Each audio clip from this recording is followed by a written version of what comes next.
प्रश्नावली 2 का दूसरा प्रश्न मैथ है। दूसरा का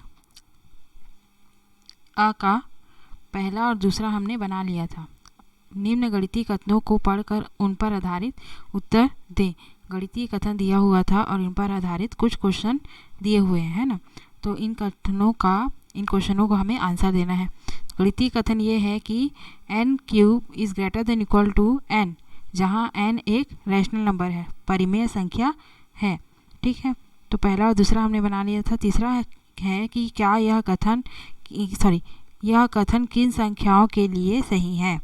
कौन कौन सी संख्या अगर n की जगह में हम रखें तो ये कथन हमारा सत्य होगा, ये बताना है।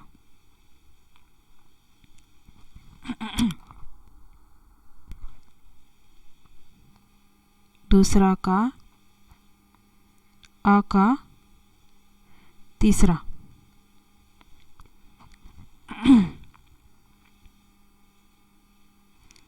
n इज इक्वल टू ऐसा हम क्या रखें जिससे ये दिया गया कथन जो कि क्या दिया हुआ है n³ is greater than equal to n valid हो, है ना, कि मान्य हो। n के किस मान के लिए ये दिया गया कथन सत्य है ना। For all n belongs to rational number.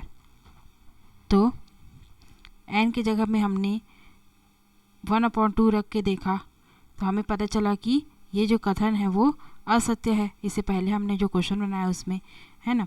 अब 2/1 रख के देखते हैं। 1/2 क्या था, 1 से छोटा था। 2/1 अगर रखें तो ये 1 से बड़ा वैल्यू हो जाएगा, है ना। तो n की जगह में अगर 2/1 रखते हैं तो n 2/1 का क्यूब इज इक्वल टू कितना आया, 2 का क्यूब 2 दूनी 4, 4 दूनी 8/1 और n is greater than equal to 2/1 जो कि रियल नंबर था, है ना। तो 8 बड़ा है किससे, 2 से। 8/1 को 2/1 भी लिखा जा सकता है। तो किन संख्याओं के लिए ये कथन वैलिड होगा, वो संख्याएं जो 1 से बड़ी हो। अगर हर में छोटा संख्या आ जाता है, हर में मान लीजिए 3 है और अंश में 3 है और हर में बड़ा संख्या है, तो उन संख्याओं के लिए क्योंकि ये वैल्यू कितनी 1 से कम बनेगी। 3 एक कम 3, 3 तिया 9, 1/3 आया जो कि 1 से कम है। तो उन संख्याओं के लिए ये कथन सत्य होगा जहाँ पे जो रैशनल नंबर है वो 1 से बड़ा हो, है ना, और पॉजिटिव हो।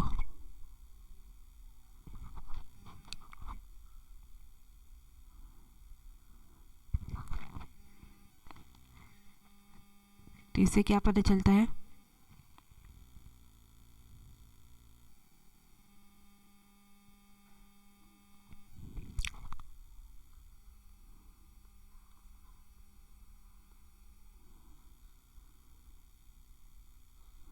यह कथन केवल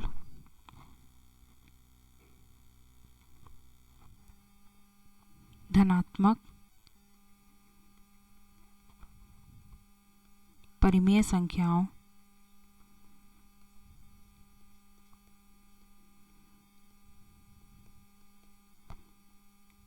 जो कि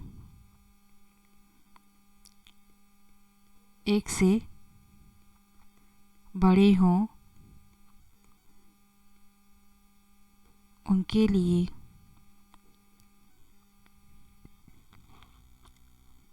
सत्य है। यह दिया गया कथन वो किसके लिए सत्य है, केवल धनात्मक परिमेय संख्याओं जो कि 1 से बड़े हो इसके लिए सत्य है। ठीक है, तीसरा हो गया। अब चौथा प्रश्न है इसी में, क्या इस कथन में n इज इक्वल टू √2/7 रखा जा सकता है। रख कर देखते हैं। इस कथन में क्या n इज इक्वल टू √2/7 रखा जा सकता है। n इज इक्वल टू √2/7 रखने पर n³ is greater than equal to n, इसमें रखना है हमें, है ना।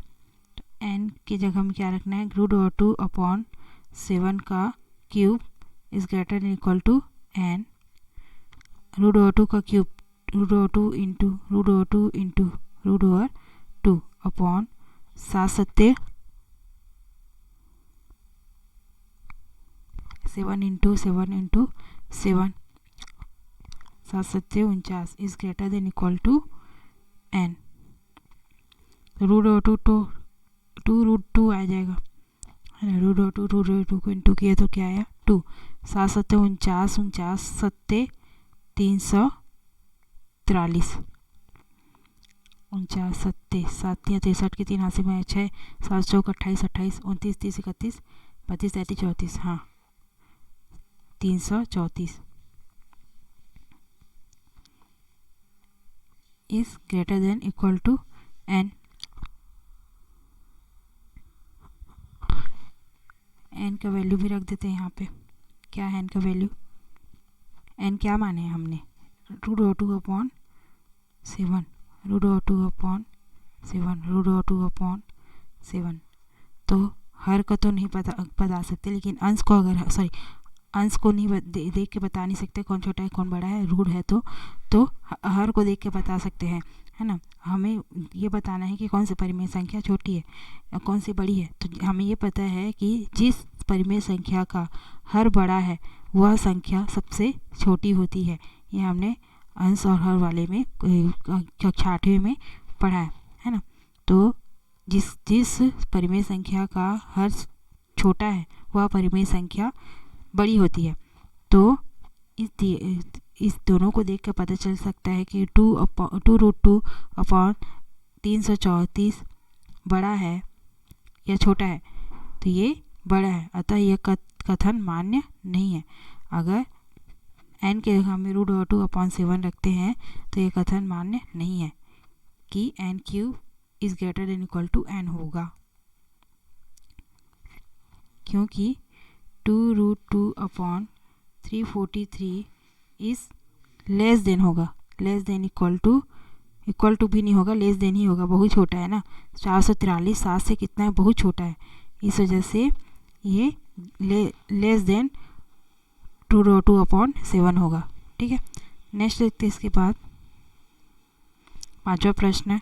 क्या कथन p cube is greater than equal to p for all p is integer number सही है? कारण बताइए। इंटीजर नंबर है, पूर्णांक संख्या है, तो p cube is greater than equal to p, जहाँ पे for all p is belong to i। तो क्या यह कथन दिया हुआ है वो सत्य है क्या?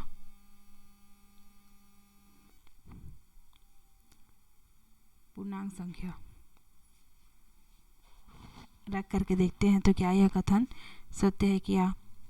पूर्णांक मतलब कि सभी प्रकार की संख्या है ना। माइनस में, प्लस में, ज़ीरो में सभी प्रकार की संख्या अगर रख के देखते हैं, शुरू से -1 रख के देखते हैं p की जगह में, है ना। ग्रेटर देन इक्वल टू -1, -1 का क्यूब करने पे -1 मिलेगा। इस ग्रेटर देन इक्वल टू -1, तो आखिरकार दोनों -1 आया, तो बड़ा तो नहीं है लेकिन बराबर तो है। उसी प्रकार से 0 रख कर देखते हैं तो 0 cube is greater than equal to 0। 0 को क्यूब करने पे 0 आया, is greater than equal to 0। Equal to तो आया कम से कम, है ना। उसके बाद -1 हो गया, +1 रख के देखते हैं। +1 cube is greater than equal to 1। 1 का क्यूब करेंगे तो 1 ही आएगा, is greater than equal to 1। तो ग्रेटर देन नहीं आके इक्वल टू आया, 2 रखते हैं तो 2 का cube is greater than equal to 2। 2 का क्यूब करेंगे तो कितना आएगा, 8 is greater than equal to 2। बड़ा तो है कम से कम, है ना। तो सभी प्रकार की फॉर ऑल इंटीजर नंबर ये जो दिया गया कथन है वह सत्य है। सभी, अतः सभी, इसलिए सभी पूर्णांक संख्याओं के लिए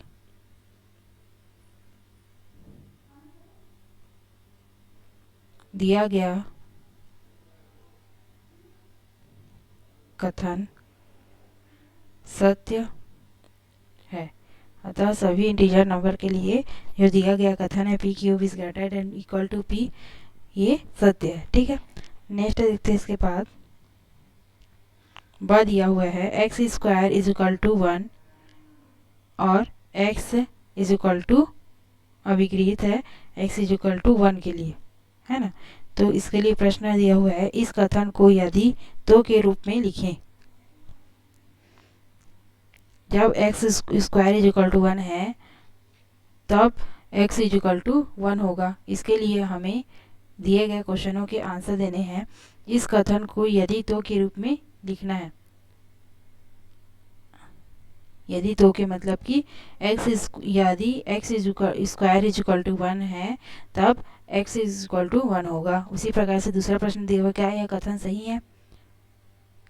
क्या यह दिया गया जो कथन है वो सही है क्या?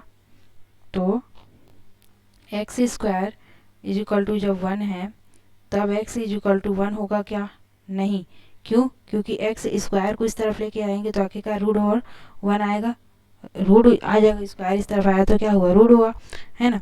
और आगे दिया हुआ इस कथन के स्पान की दोनों ही एक दूसरे से रिलेट करते हैं, ये पूछ रहे हैं ना।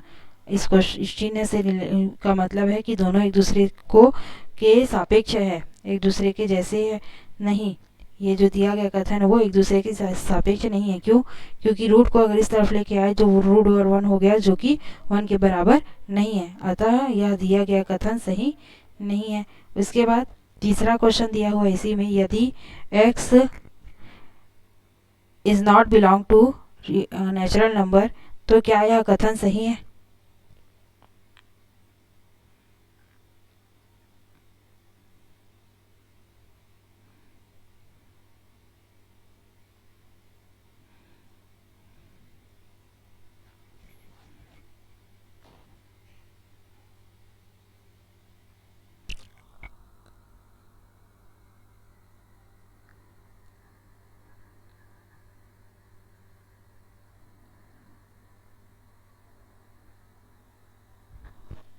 नेचुरल नंबर को बिलोंग नहीं करेगा। नेचुरल नंबर मतलब कि एक से जो स्टार्ट होता है नंबर, एक से लेकर अनंत तक, तो एक्स की जगह में अगर हम नेचुरल नंबर नहीं रखते हैं तो क्या यह कथन वैलिड है? नेचुरल नंबर नहीं रखते हैं तो मतलब 0, -1 ये सब संख्याएं रखते हैं तो 0 स्क्वायर इज इक्वल टू 1। तो 0 को स्क्वायर करेंगे तो क्या होगा? 0 ही आएगा,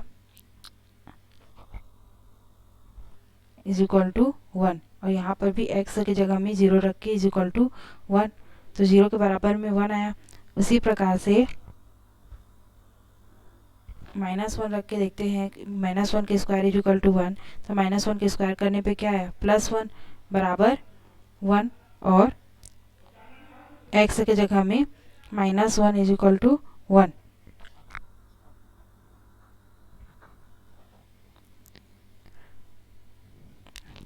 यदि कथन x is not belong to natural number तो क्या यह कथन सही है? उसके बाद तीसरा क्वेश्चन, तो ये क्वेश्चन को डिटेल में और तीसरा क्वेश्चन से नेक्स्ट वीडियो में पढ़ेंगे हम।